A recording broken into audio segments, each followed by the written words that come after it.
Bravo, vous avez épousé un footballeur. Vous avez bien choisi votre moment.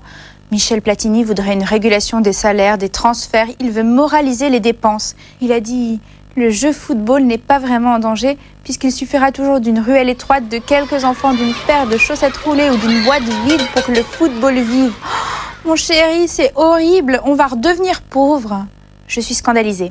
La semaine dernière, au Camp Nou, une femme de joueur s'est mise à hurler à côté de moi. Après une faute, il y a péno.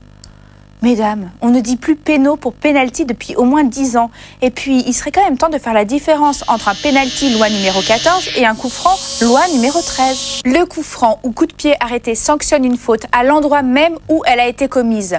Le ballon doit être immobile au moment de la frappe et les joueurs de l'équipe adverse disposés en mur à au moins 9,15 m du dit ballon. Pourquoi ? Mon chéri, tu sais pourquoi 9,15 m ? Je suis bête, il parle pas français. Le coup franc peut donc être tiré de n'importe quelle distance. Il peut être direct ou indirect. Et si votre mari est un grand tireur de coups francs, vous avez épousé un génie. Parce que le coup franc tient du miracle. En effet, il faut imprimer au ballon un effet latéral sans effet rétro avec une dose de lift pour pas passer au-delà de la transversale. Et afin de produire une frappe enroulée avec un effet descendant, ce qui veut dire que le ballon aura tendance à virer et à plonger.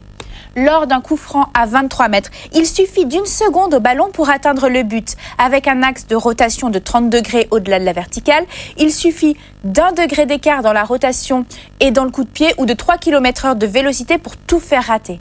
Je rappelle que le coup franc est tiré en moins de quelques secondes par quelqu'un qui n'a pas étudié la mécanique des fluides et qui a probablement raté son brevet. Mais si vous ne croyez pas au miracle, fallait épouser un illusionniste, pas un footballeur.